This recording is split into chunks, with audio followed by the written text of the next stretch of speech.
Alors Eva, si je me risquerais à poser la question ici dans la salle, nous sommes le 21 février 2023. Qu'est-ce que nous célébrons aujourd'hui, Moya? La langue maternelle. La journée internationale de la langue maternelle. Effectivement, depuis l'année 2000, c'est une journée qui est instituée par l'UNESCO à l'initiative du Bangladesh d'ailleurs.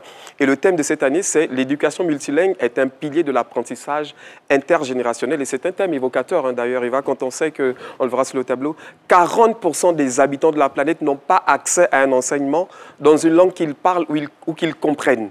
Le deuxième chiffre, c'est qu'on a 250 millions d'enfants à travers le monde qui ne sont pas scolarisés et puis 750 millions d'adultes analphabètes. Donc effectivement, il est recommandé de doubler l'éducation classique à une langue maternelle que les gens comprennent pour pouvoir augmenter justement ces chiffres-là. Et il faut le rappeler, la langue maternelle représente une identité, elle représente une histoire, un savoir, une culture, Eva. Alors, effectivement, la diversité linguistique, on dira, est une richesse. À ce propos, est-ce qu'on a le nombre de langues qui existent à travers le monde? On compte officiellement 7117 langues répertoriées à travers le monde, mais si on rajoute les variantes, les sous-variantes, etc., on a des chiffres beaucoup plus élevés. Et il faut le dire, si je faisais une répartition, parmi d'ailleurs ces 7117 langues, il n'y a que 200 langues qui sont écrites. Le reste, c'est de tradition. C'est une infime proportion. Effectivement, et donc ça participe à la déperdition des langues, effectivement.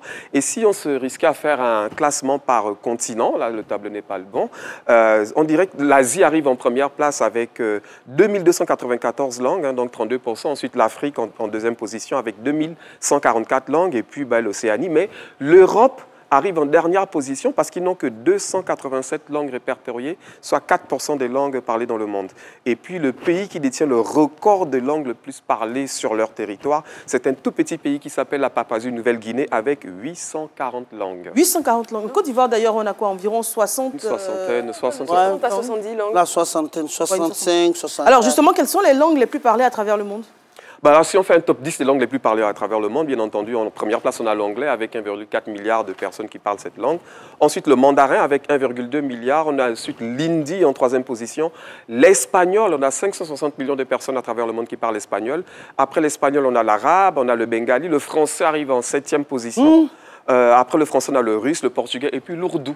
C'est le top 10 des langues les plus parlées à travers le monde, Eva. Alors, malgré toute cette diversité, on a de plus en plus de langues qui sont menacées de disparition. Quelles sont les raisons? Qu'est-ce qu'il faut faire? On a 2500 langues qui sont vraiment menacées de disparition, de langue maternelle, j'entends. Alors moi, je relève, il y a plusieurs raisons, mais je vais en relever 4. La première, c'est déjà la domination culturelle. Lorsqu'une culture domine une autre, le corollaire, c'est que la langue de la culture dominée tend à disparaître. Le deuxième point, c'est effectivement la colonisation. Donc, on a tendance à parler la langue du colon. Je m'exprime en français parce que nous avons été colonisés par la France. Et puis, à la démographie, il y a plusieurs peuples qui, en termes démographiques, sont en train de se réduire. Donc, ce qui fait que la langue qu'ils parlent aussi est amenée à disparaître. Et le quatrième point, c'est qu'on est majoritairement, nos langues sont de tradition orale. Il n'y a pas de preuve écrite, il n'y a pas de traces écrites. Et moi, je pense effectivement, pour y répondre, pour pouvoir enrayer cette déperdition de nos langues, il y a quelques solutions.